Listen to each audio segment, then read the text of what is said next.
Yeah, the temperature limitation of latex is higher. So as you know, we go upper side of the temperature. So it's slightly change in the rheology, but it is not a significant value. But before implementation, we run the pilot testing at the same temperature what we have to face in the well. So we designed the formulation accordingly.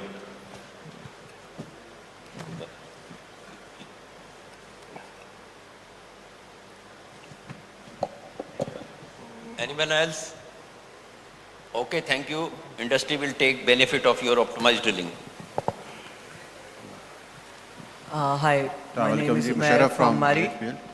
So, From GHPL. One question, what impact did you have on your mud pumps when you were pumping this latex through the pumps? Did you have higher pressures or something like that? No, we haven't feel the higher pressure. It was normal as before adding the liquid latex. So it was not any higher pressure. So we added in the system very precisely and slowly. So it doesn't impact on the rheology and the pump pressure as well. It's all depend upon how you are mixing this one. Anyone else?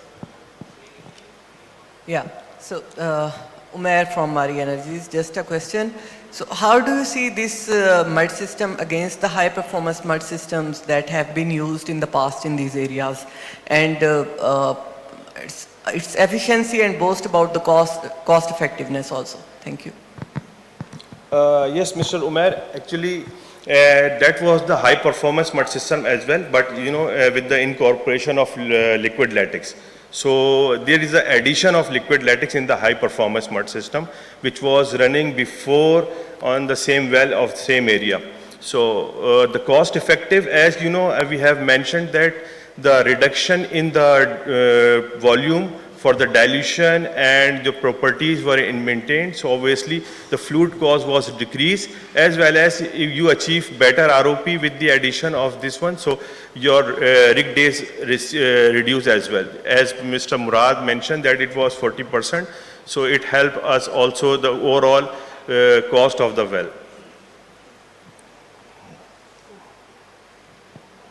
Okay, thanks. Thank you, sir. Thank you, sir.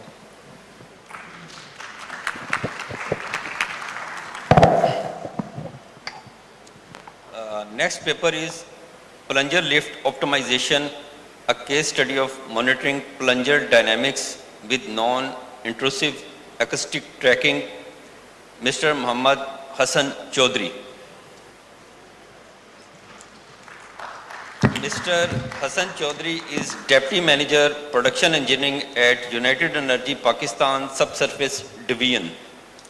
He has more than 5 years of versatile experience in E&P industry, including the services sector. His proficiency spans domains such as production optimization, well performance, well integrity, well stimulation, rigless operations, planning and implementation, and evaluation of new technologies. His academic background includes a gold medal from NED University of Engineering and Technology in Petroleum Engineering. Please start. So this is Hassan Chaudhary. There has been a recent change. So I'm currently working as Deputy Manager in Commercial Department at United Energy Pakistan, or UEP. At the time of writing this paper, I was part of the Production Engineering and Technology team, where I was directly involved in the acquisition, trials, and implementation of this technology. So my paper is on plunger lift optimization, and this is focused on some case studies that utilize the non-intrusive acoustic service to track and monitor plunger dynamics. So I'll be starting with the agenda of this presentation. I'll be starting with a brief discussion on the basics of plunger lift optimization.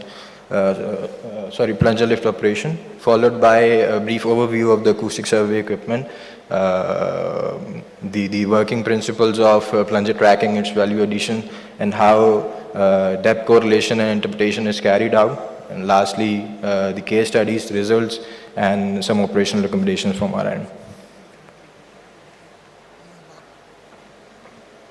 So just a brief overview of how plunger lifts actually work. So these systems utilize the reservoir's own energy to lift liquids from loaded up wells to surface, and thus that makes them a very cost-effective solution because there's no external energy in the loop.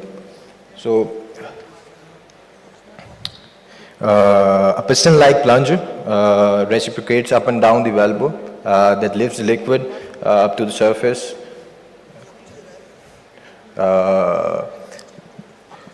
That reduces the flowing bottom hole pressure, increases the lift, and it allows sustainable flow from the well.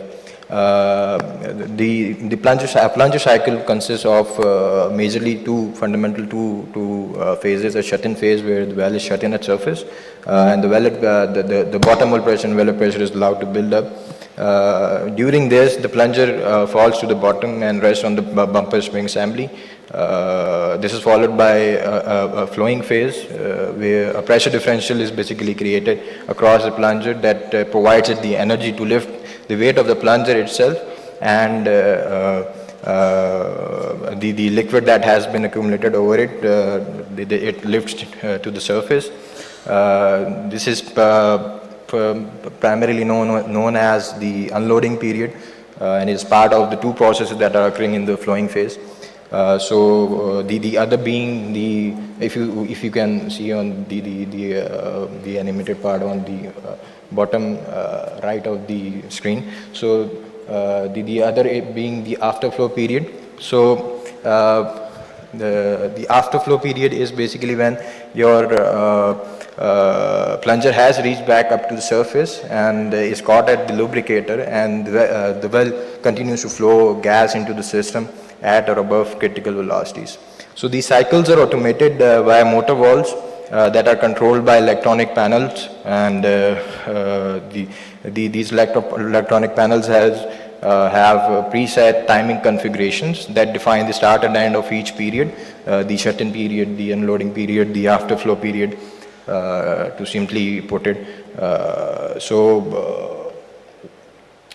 So these cycles repeat throughout the day to ensure the liquid removal is consistent to maximize production from the well.